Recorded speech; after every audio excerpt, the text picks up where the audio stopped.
모두 이 자리에 주님을 경배하기 위하여 모이신 모든 분들을 축복하고 환영합니다. 다 함께 묵도하심으로써 오늘 예배 시작하도록 하겠습니다.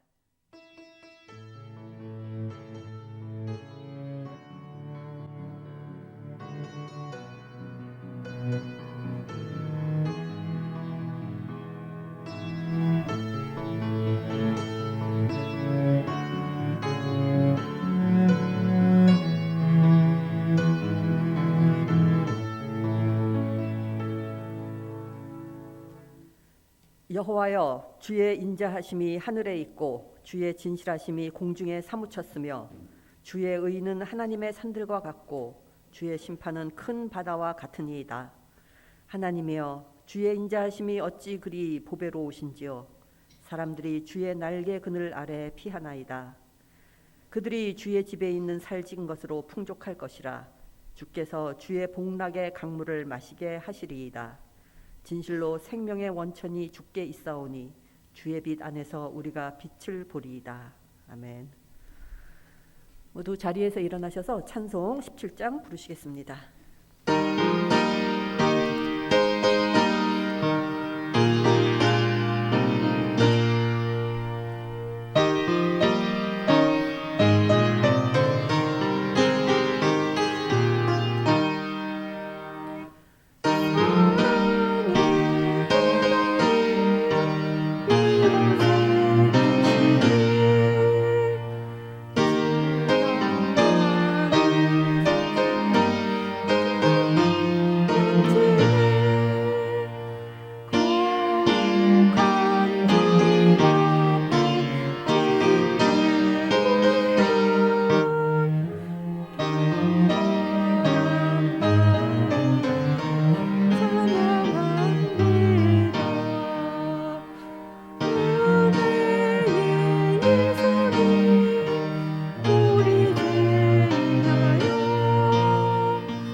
사도신경으로 저희들의 신앙을 고백하시겠습니다.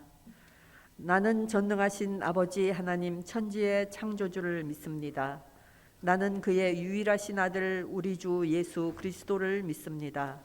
그는 성령으로 잉태되어 동정녀 마리아에게서 나시고 본디오 빌라도에게 고난을 받아 십자가에 못 박혀 죽으시고 장사된 지 사흘 만에 죽은 자 가운데서 다시 살아나셨으며 하늘에 오르시어 전능하신 아버지 하나님 우편에 앉아 계시다가 거기로부터 살아있는 자와 죽은 자를 심판하러 오십니다.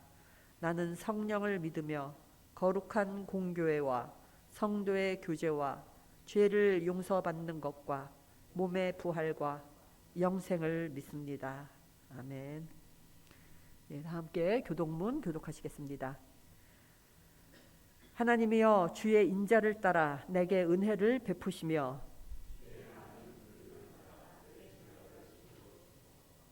나의 죄악을 말갛게 씻으시며 나의 죄를 깨끗이 제하소서.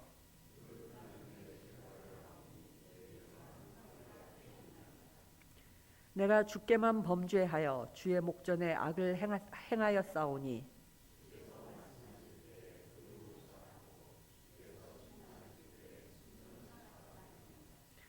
내가 죄악 중에서 출생하였으며 우슬초로 나를 정결하게 하소서. 내가 정하리이다. 하나님이여, 내 속에 정한 마음을 창조하시고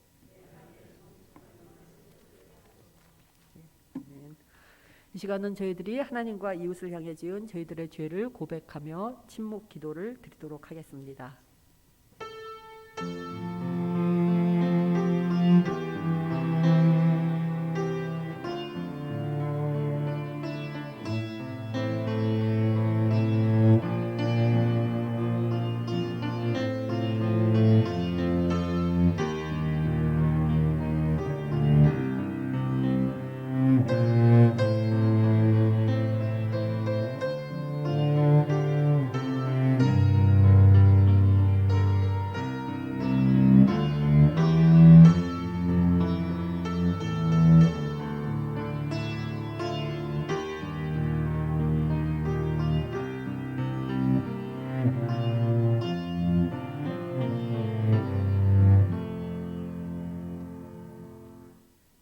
하나님께서는 진심으로 회개한 사람을 용서하십니다.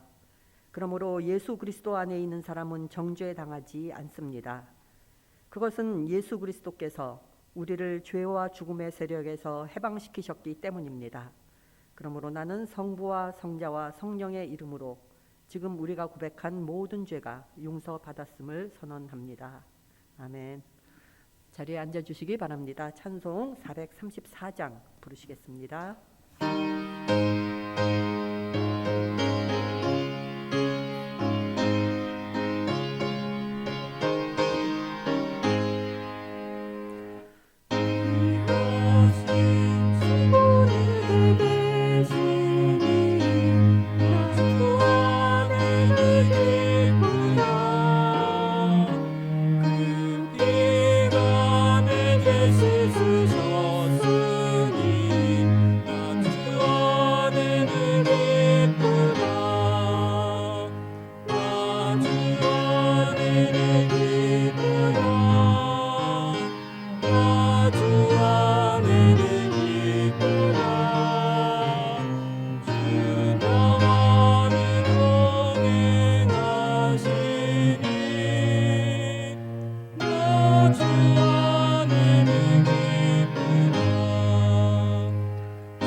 네, 모두 기도드리시겠습니다.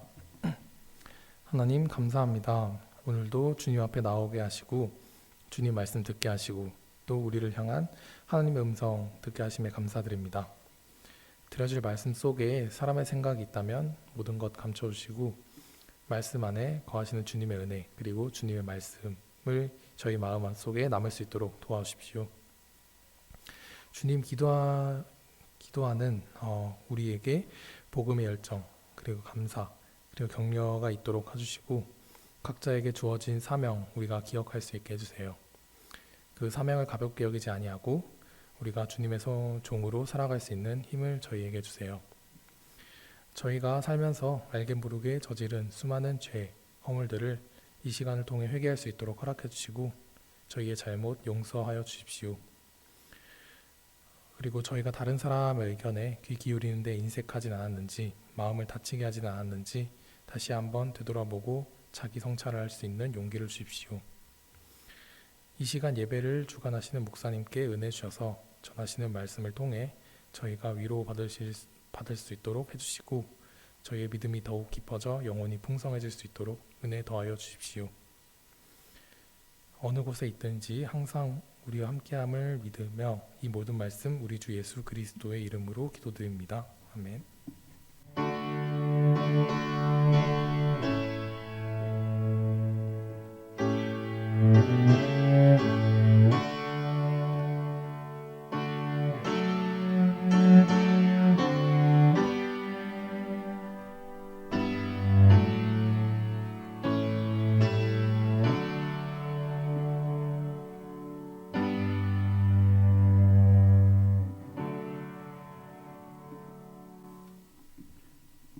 오늘 우리에게 주시는 하나님의 말씀은 마태복음 25장 1절에서 13절 말씀입니다.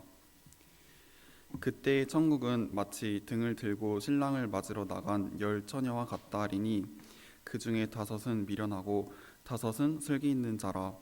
미련한 자들은 등을 가지되 기름을 가지지 아니하고 슬기 있는 자들은 그릇에 기름을 담아 등과 함께 가져갔더니 신랑이 더디오므로 다 졸며 잘세.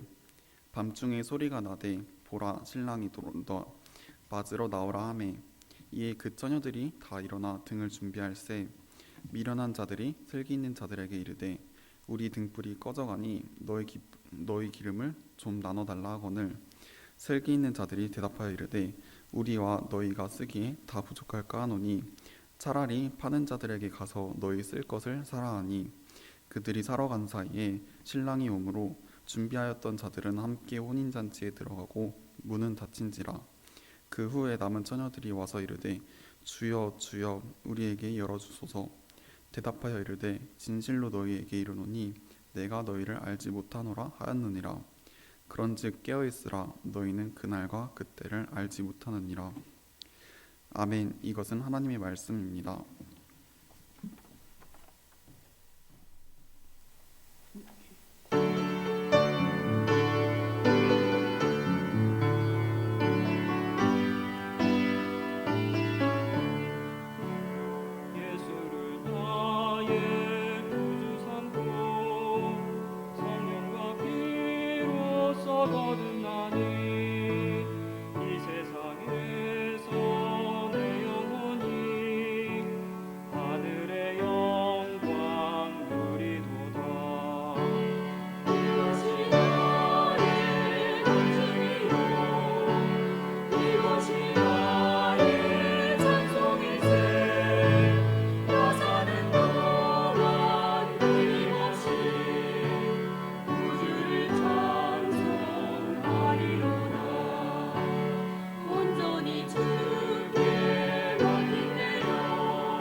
기도하겠습니다.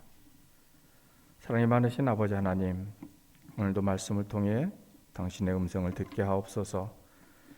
당신의 말씀이 생명의 말씀이 되게 하시고 능의 말씀이 되게 하시며 하나님으로 인하여 기쁨이 있는 귀한 시간이 되게 하옵소서.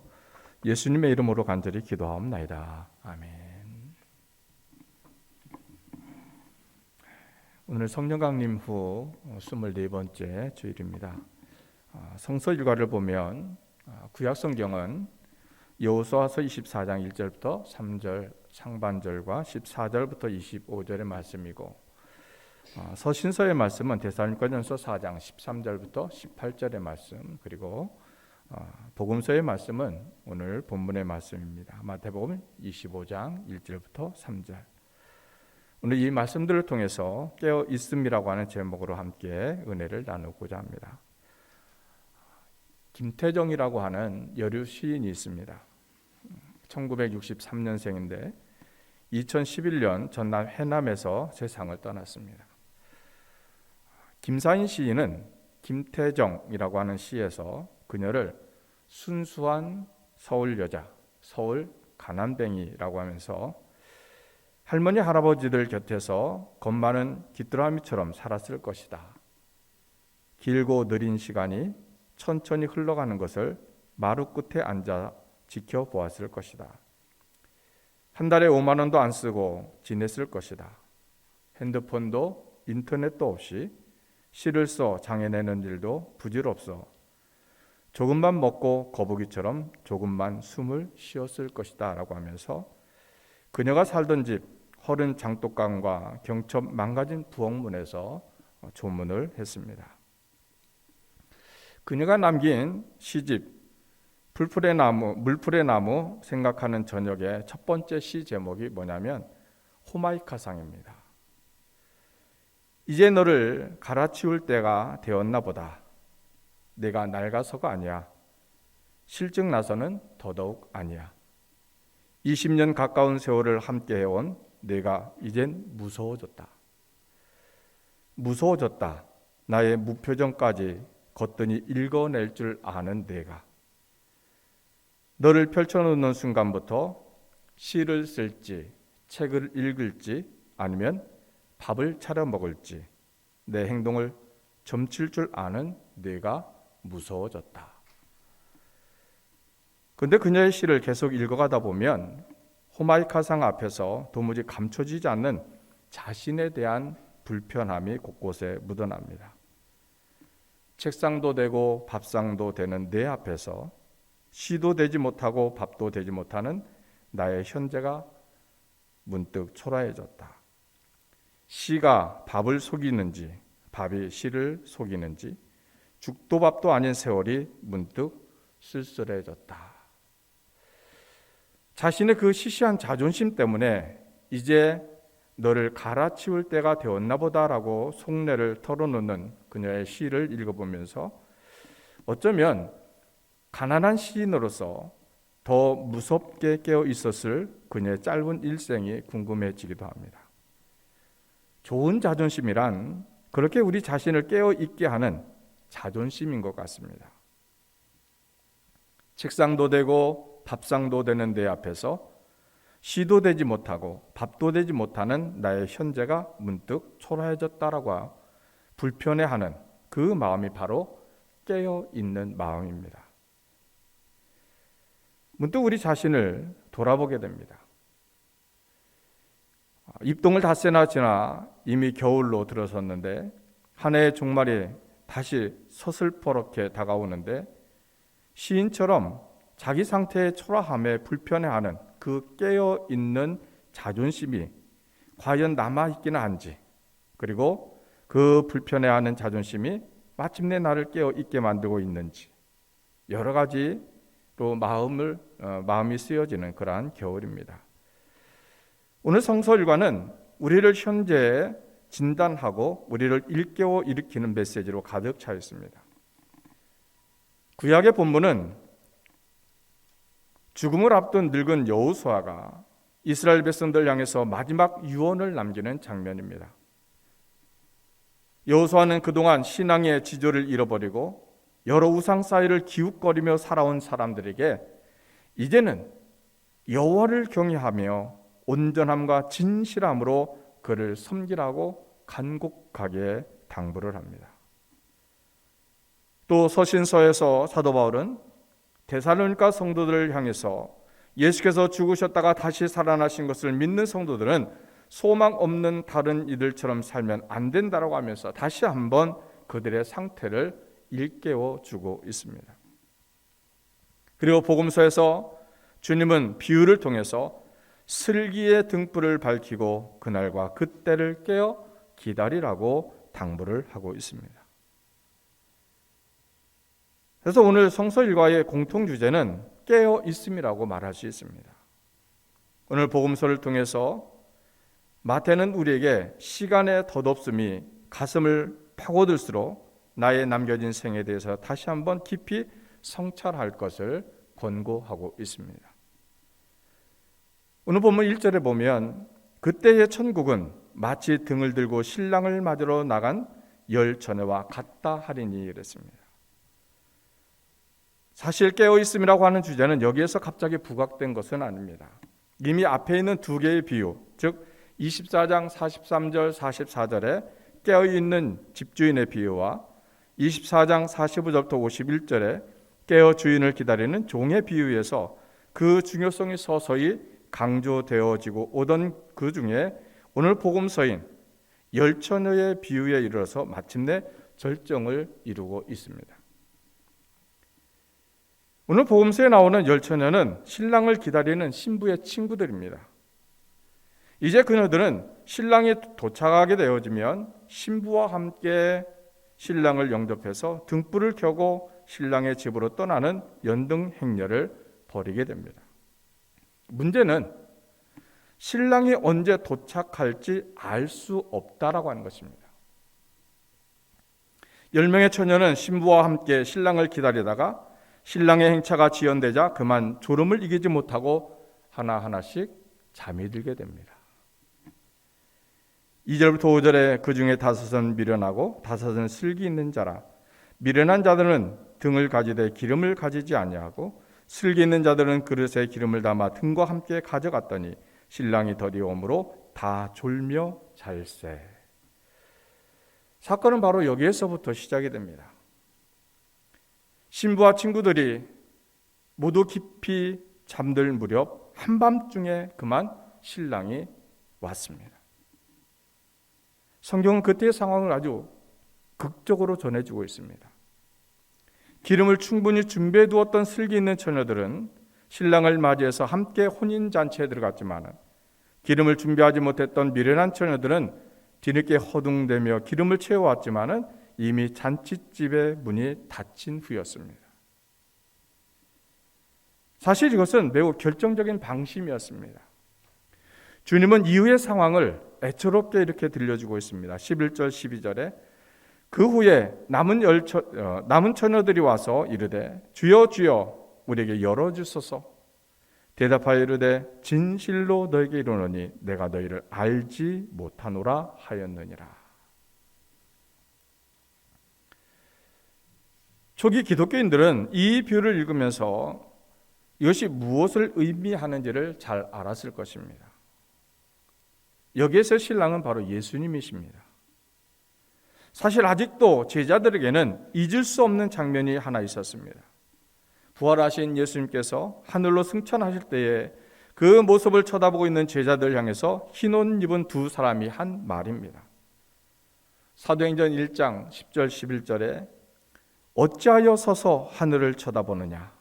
너희 가운데서 하늘로 올려주신 이 예수는 하늘로 가심을 본 그대로 오시리라.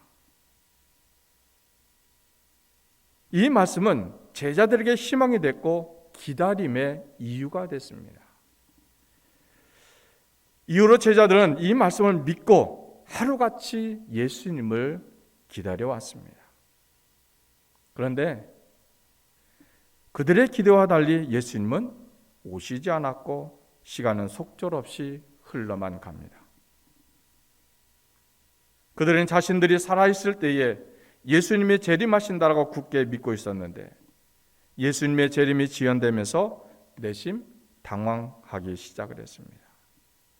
그런 그들에게 있어서 예수님께서 말씀해 주신 열처녀의 비유는 매우 의미 있는 대답이 되었을 것입니다.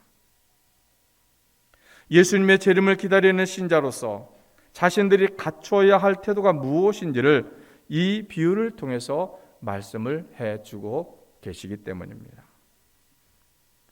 사실 이 비유를 찬찬히 살펴보면 졸다가 잠이 들어버린 것은 비단 미련한 5 처녀만이 아니었습니다. 마태는 5절에 신랑이 더디 오므로 다 졸며 잤다라고 증언을 하고 있습니다. 마태는 슬기 있는 5 처녀도 똑같이 깨어 기다리지 못했음을 지적을 하고 있습니다. 그래서 어떤 사람은 마태의 이 기록을 놓고 문학적인 세련미에 부조하다 이렇게 이야기를 합니다. 그런데 이것은 그냥 문학적인 부족이나 부조화의 문제가 아닙니다. 우리는 여기에서 마태의 지필 의도를 알 수 있어야 됩니다. 예수님의 재림이 계속 지연되면서 초기 그리스도교 공동체의 기다림의 신앙은 점차 애타는 기다림에서 느슨한 기다림의 형태로 변해갔다는 것입니다. 그리스도는 다시 오실 것이다. 그러나 데살로니가 공동체가 믿었던 것처럼 즉시 오신다는 말씀은 아닐 것이다 라고 그들은 판단을 굳혀가고 있었다는 것입니다. 그래서 오늘 복음서에 나오는 처녀들 모두가 잠들어 있었다라고 하는 이 마태의 기록은 슬기 있는 처녀들이든 미련한 처녀들이든 그들이 다 방심하고 있었다라고 하는 것입니다. 그런데 이것을 마태가 이야기하려고 하는 것은 아닙니다. 금방 당도할 것 같지 않는 신랑을 그녀들이 일상의 평온함 속에서 기다리는 장면을 그냥 표현하려고 하는 것이었습니다. 정확히 말하면 처음에 열화와 같았던 기다림의 열망이 점차 누그러진 후에 그 당시 교회들이 보여주고 있었던 다소 느슨해진 모습을 마태는 잠든 처녀들을 통해서 이야기하고 있는 것입니다. 그래서 오늘 이 비유는 예수님께서 승천하신 직후에 어떤 상황과 사람들을 이야기하고 있는 것이 아니라 그 이후로 2000년 동안 교회들이 처해 있는 모든 영적 상황을 이야기하고 있는 것입니다. 결국 오늘 복음서에 나오는 처녀들의 모습은 오늘 우리들에게서 감지되어지는 그러한 모습들입니다. 신랑이 언젠가는 올지는 알고 있지만은 그런데 모두 평안히 잠들어 있습니다. 애타는 기다림이 아니라 이제 느슨한 기다림입니다. 그런데 우리가 알아야 될 것이 있습니다. 미련함과 슬기로움의 차이는 어떤 급박한 상황 가운데서 아닌 일상의 평온함 속에서 나도 모르게 서서히 벌어지고 있다라고 하는 사실입니다. 똑같이 일상을 살아가고 있고 똑같이 잠들어 있는 것 같지만은 그러나 보이지 않는 곳에 결정적인 차이가 형성되고 있었습니다. 그 차이는 기름의 차이였습니다. 슬기로운 5 처녀는 평온하게 잠들어 있었지만 그러나 일상에서 늘 기름이 채워져 있었다라고 하는 것입니다. 그러나 미련한 5 처녀는 기름이 없으면서 기름이 없다라고 하는 그런 심각성을 모르고 있었다는 것이죠. 이 말씀을 통해서 우리가 깨닫는 것이 무엇일까요? 어떤 특별한 상황 속에서 드러나는 믿음은 사실은 그 즉석에서 형성된 믿음이 아니라 일상에서 준비되어져 온 믿음이라고 하는 사실입니다. 오늘 이야기는 우리에게 극단적으로 종말의 삶을 살 것을 요청하는 것이 아닙니다. 우리가 일상에서 가꾸어가는 그리스도인 다움이 마지막 때에 이르러서 그 진가를 발휘할 수 있다는 것입니다. 그러면 평온한 일상에서 준비된 기름이라고 하는 것이 뭘까? 그것은 우리의 일상에서의 영성 생활입니다. 아직 아무 일도 일어나지 않을 때 나의 내면이 어떻게 가꾸어지고 있느냐라고 하는 것입니다. 먹고 마시고 잠자고 시집가고 장가가고 학교와 직장과 가정과 교회를 오가는 내 소소한 일상 속에서 우리 내면이 그리스도와 동행하고 있느냐. 나의 평범한 삶 속에서 예수 그리스도가 나와 늘 함께하고 내가 그리스도와 함께 걸어가고 있느냐라고 하는 것입니다. 내가 신실한 믿음의 모습으로 하루하루 내가 살아가고 있느냐라고 하는 것입니다. 윌리엄 호스카의 헨리 데이빗 솔로가 구도자에게 보낸 편지에서 한 말이 제게 큰 울림이 됐습니다. 23쪽에 보면 자신이 믿는 올바른 삶을 추구하고 그것에 다가설 수 있도록 끊임없이 노력하십시오. 마치 개가 주인을 따르듯 자신이 사랑하는 일을 하십시오. 자신이 원하는 뼈가 어디에 묻혀 있는지 알아내십시오. 그것을 파고들고 묻어두었다가 다시 파내고 또 다시 파고 드십시오. 너무 도덕적이 되지 마십시오. 그렇게 하면 삶의 많은 부분에 있어서 자신을 속이게 되어질 것입니다. 또 79쪽에 평범한 사람은 자신과 가족의 육신을 부양하기 위해 1년 내내 사보로 땅을 파는 일에 열중을 할 것입니다. 하지만 비범한 사람은 1년의 하루하루를 온전히 자신의 영혼을 위하여 일할 것입니다. 진실을 말하면 자신의 영혼을 유지하는 데 성공한 사람만이 진정으로 앞서 있는 실질적인 사람입니다. 이러한 삶은 외형적으로 드러나기보단 훨씬 신비하게 감춰져 있는 것이었습니다. 그것은 주님의 시선 앞에서만 드러나는 나의 감추어진 내면, 즉 나의 중심입니다.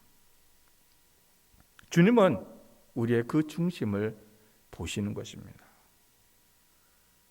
오늘 본문을 보면 신랑이 도착했습니다.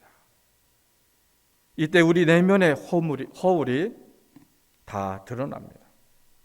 한 인간의 슬기로움도 그 내면으로 평가되어지고 한 인간의 미련함도 그 내면으로 평가되어집니다. 예수님께서 들려주신 이 비유는 우리 그리스도인들이 어떻게 자신의 내면을 다듬어야 하는지 또 어떻게 영혼을 준비해야 되는지를 보여주고 있는 것입니다. 주님의 마지막 결론을 들어보십시오. 13절에 그런즉 깨어 있으라. 너희는 그 날과 그 때를 알지 못하느니라. 그 날과 그 때를 알지 못하기에 깨어 있으라고 말씀을 합니다. 그리스도인은 어떤 사람입니까? 말씀을 깊고 진지하게 묵상하는 구도자로 성령의 임재와 현존하심 속에서 일상을 살며 신랑이신 주님께서 내게 오시는 날을 깨어 기다리는 사람, 그가 바로 그리스도인이라고 주님은 말씀하고 있는 것입니다. 우리는 하루하루를 마지막 날로 여겨서 내일 떠나갈 사람으로서 살아야 됩니다. 그러나 하나님께서 맡기신 일을 감당할 때는 서두름 없이 하나님의 시간에 맞춰야 됩니다. 오늘 구약 성경에서 여호수아는 여호와께서 아브라함의 아비 데라로부터 시작을 해서 이스라엘이 출애굽에서 가나안에 정착해 살기까지 그들을 어떻게 돌보시고 인도하셨는지를 설명을 합니다. 하나님께서는 출애굽한 이스라엘을 신의 산으로 불러 그곳에서 그들과 언약을 맺어주셨습니다. 여호와는 이스라엘의 하나님이 되어주시고 이스라엘은 여호와의 백성이 된다라고 하는 것이 바로 언약의 내용입니다. 그러므로 여호수아는 이렇게 말씀합니다. 여호수아서 24장 14절 상반절에 그러므로 이제는 여호와를 경외하며 온전함과 진실함으로 그를 섬기라.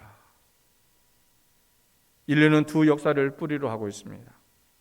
아담으로부터 시작된 죄와 죽음의 역사와 또 예수님으로부터 시작되어진 구속과 생명의 역사입니다. 마찬가지로 이스라엘도 두 역사를 뿌리로 하고 있는데, 아브라함이 아버지 데라와 함께 강저편 즉 유프라테스 건너편에서 우상을 섬기던 역사와 하나님께서 아브라함을 그곳으로부터 불러내셔서 이스라엘의 조상이 되게 하신 믿음의 역사입니다. 두 역사를 뿌리로 하고 있다고 하는 것이 무슨 뜻입니까? 두 역사 중 어느 한쪽의 역사를 계승해 살 수 있다라고 하는 것입니다. 이스라엘 백성들은 강저편의 역사, 즉 우상 숭배의 역사를 계승해 살아갈 수도 있지만, 반대로 우상 숭배를 떠나 믿음의 조상이 된 가나안에서의 아브라함의 역사를 계승해서 여호와를 경외하며 온전함과 진실함으로 그를 섬기는 삶을 살아갈 수도 있었습니다. 바로 이 두 선택의 사이에서 여호수아는 태도를 분명히 할 것을 촉구하면서 이렇게 말합니다. 여호수아서 24장 15절에 만일 여호와를 섬기는 것이 너희에게 좋지 않게 보이거든 너희 조상들이 강 저쪽에서 섬기던 신들이든지 또는 너희가 거주하는 땅에 있는 아모리 족속의 신들이든지 너희가 섬길 자를 오늘 택하라. 오직 나와 내 집은 여호와를 섬기겠노라. 이 말씀은 오늘 우리에게도 해당이 되어집니다. 아담으로부터 시작된 죄와 죽음의 역사와 예수로부터 시작되어진 구속과 생명의 역사, 우리 역시 이 두 역사 중에서 어느 한쪽의 역사를 계승해서 살아갈 수 있습니다. 형제들아, 자는 자들에 관하여는 너희가 알지 못함을 우리가 원하지 아니하노니 이는 소망 없는 다른 이와 같이 슬퍼하지 않게 하려 함이라. 우리가 예수께서 죽으셨다가 다시 살아나심을 믿을진대 이와 같이 예수 안에서 자는 자들도 하나님이 그와 함께 데리고 오시리라. 데살로니가전서 4장 13절 14절의 말씀입니다. 이 말씀을 한마디로 표현하면 예수께서 죽으셨다가 다시 살아나신 것을 믿는 성도들은 소망 없는 다른 사람들처럼 살면 안 된다는 것입니다. 오늘 말씀의 결론이 그렇습니다.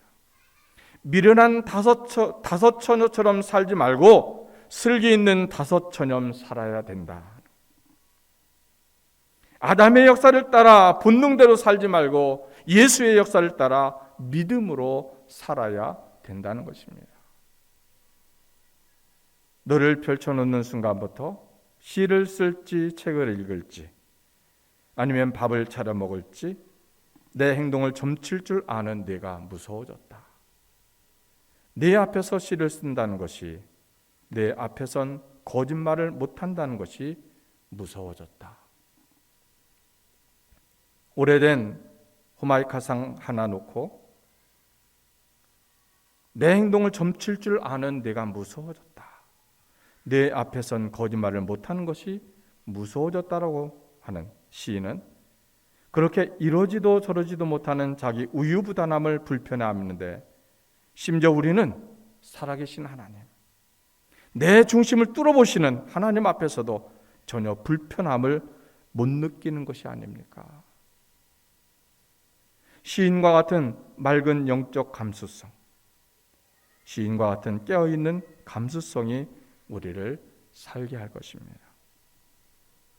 우리 또한 주님과 세상 사이에서 우유부단한 우리의 자신의 내면을 불편해하고 무서워하면서 죽도 밥도 아닌 세월이 아니라 깨어있음으로 내면과 삶이 아름다운 그런 삶을 살 수 있기를 주님의 이름으로 축원합니다.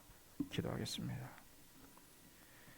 이 땅에서의 우리의 삶이 그 누구를 위한 삶이 아니라 하나님의 말씀에 순종하는 삶이 되어지기를 원합니다.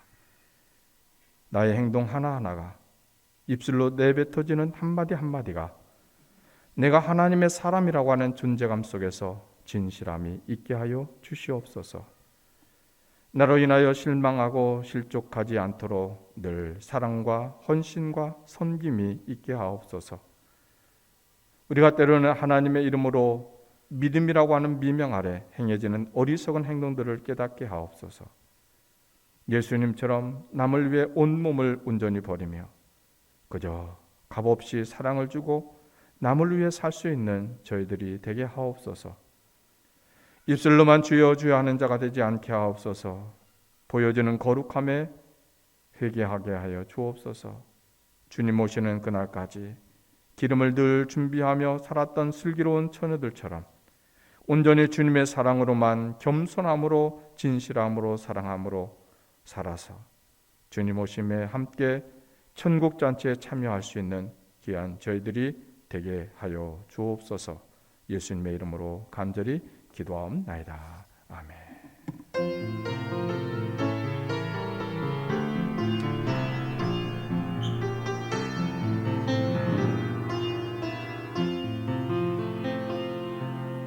이 말씀 따라 사는 동안 지치지 않게 하시고 이 말씀 따라 사는 동안 주님 나라 이루소서.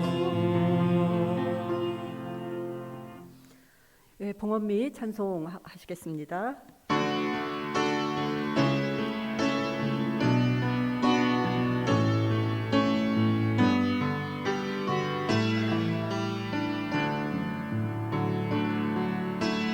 내게 있는 향유가 주께 가져와 그 발 위에 입 맞추고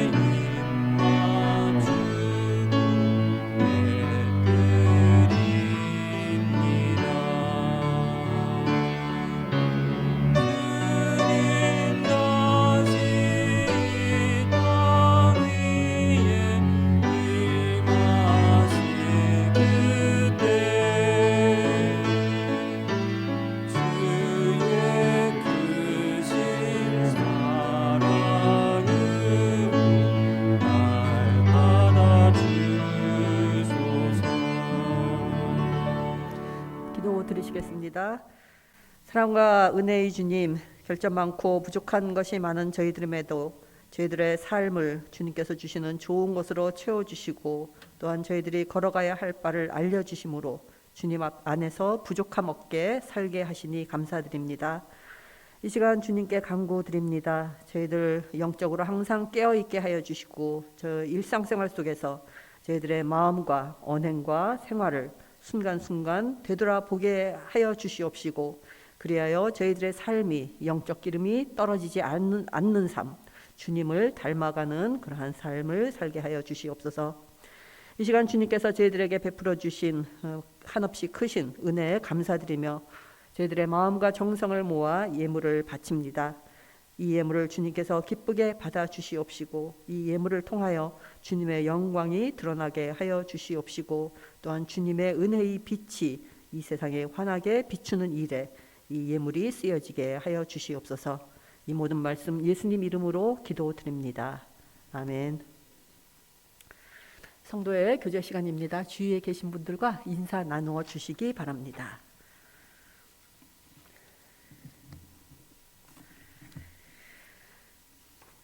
네, 알려드리는 교회 소식 몇 가지 알려드리도록 하겠습니다. 먼저 오늘 좋은 말씀으로 오늘 설교해 주신 김기철 목사님 감사드립니다. 다음 주일은 추수감사주일입니다. 이번 추수감사주일도 전교인 연합 예배 및 학생 초청 예배로 드려질 예정입니다. 다음 주는 추수감사 강단 장식이 있을 예정인데요. 감사 예물을 드리기를 원하시는 분들은 송아지 목사님께 연락 주시기 바랍니다. 예, 이번 주 수요일에는 대학교의 교목실 기독동아리인 CCC, CMF 주관으로 신앙 강화 주간 기독학생 연합 집회를 엽니다. 강사는 한마음교회 원주에 있습니다. 한마음교회의 고지아 목사님께서 오셔서 말씀 전해주실 예정입니다. 이를 위해서 교우님들 많은 참여 또한 기도 부탁드립니다. 예, 수험생 기도에 대한 소식입니다. 다음 주가 아닌 이번 주가 되겠죠. 이번 주 16일 목요일 대학 수능을 치르는 학생들을 위해 기도해 주시기 바랍니다. 저희 교회에서는 전수환 학생과 최병찬 학생이 수능을 치릅니다. 이번 주 시험 잘 치르라고 기도로 함께 해주시기 바랍니다. 또한 격려의 말씀도 부탁드립니다. 예, 교우 소식입니다. 박광화, 박경순 교우님께서 이번 수요일 15일에 부산으로 이사 가십니다. 이 이사 과정과 새로운 터전에서의 정착을 잘 하실 수 있도록 기도해 주시면 감사하겠습니다. 예, 그 외 기도 제목이 주보에 나와 있습니다. 선교지, 교회, 교우님들, 대학, 의료원을 위한 기도 제목이 나와 있으니 기도하실 때 이를 위해서도 기도해 주시면 감사하겠습니다. 네, 모두 자리에서 일어나 주시기 바랍니다.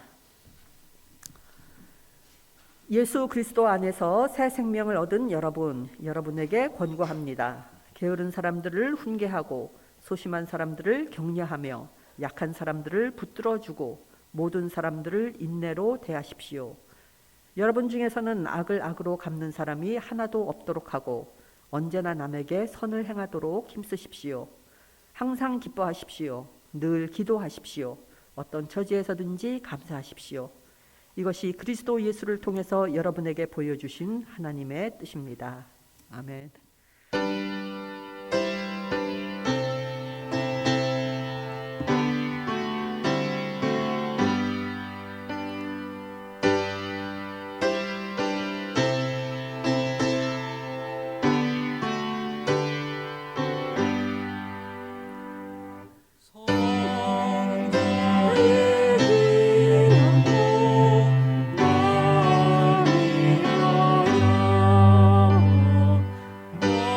기도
이제는 우리를 사망에서 구원하시는 예수 그리스도의 은혜와 영원히 우리와 함께 하시는 하나님 아버지의 크신 사랑과 끝까지 믿음을 지켜 이 세상을 살아가는 데 인도자가 되어주시는 성령님의 동행하심이 하나님을 소망하며 살아가는 우리 모든 성도들 위해 지금부터 영원까지 늘 함께하여 주시기를 간절히 축원하옵나이다.